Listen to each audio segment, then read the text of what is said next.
Desde quando há espiritismo? Bom, espera um pouquinho.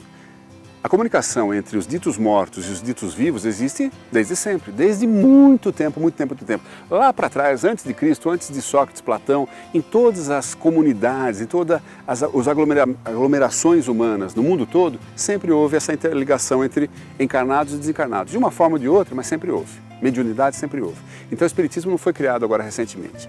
Mas o espiritismo como teoria, como filosofia, sim, esse foi codificado, a gente fala, foi escrito, foi organizado em uma série de preceitos há 150 anos mais ou menos.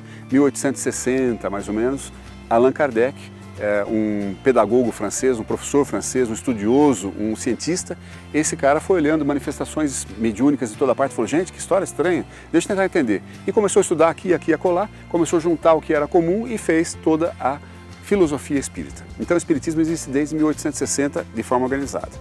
1860, aqui no Brasil, era muito diferente. Você não tinha carro na rua, não tinha avião no céu, tá certo?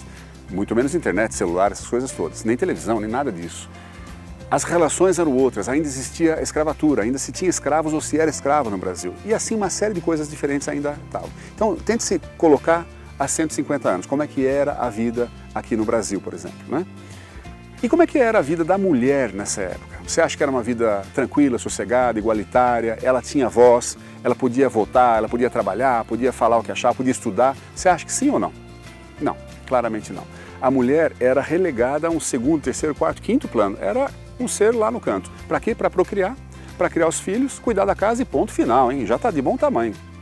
Só que nessa mesma época, há 150 anos, quando foi escrito o Livro dos Espíritos, o Evangelho segundo o Espiritismo, naquela época já, o Espiritismo falava o seguinte, coisa nenhuma, homem e mulheres são iguaizinhos, têm os mesmos direitos, os mesmos deveres, seguem o mesmo caminho.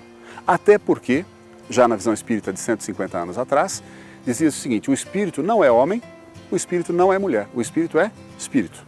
O espírito não tem gênero definido, não tem sexo. Você encarna uma hora dentro do gênero feminino, você encarna uma hora dentro do gênero masculino, mas você é um espírito.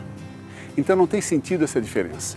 Eu digo isso para a gente perceber que beleza que é a filosofia espírita, como ela é avançada. Mais uma vez, há 150 anos ela já previa o que hoje acontece. Hoje, com o neofeminismo, com toda essa conquista da mulher, suada conquista, difícil conquista, ainda em processo, o Espiritismo já falava isso há muito tempo atrás, falava, para com essa história, não há diferença, é muito igual, tem que ter o mesmo direito, tem que ter os mesmos deveres. Então o Espiritismo, desde então, já muito de ponta. Estude o Espiritismo, vale a pena, tem coisas muito legais lá, você vai gostar.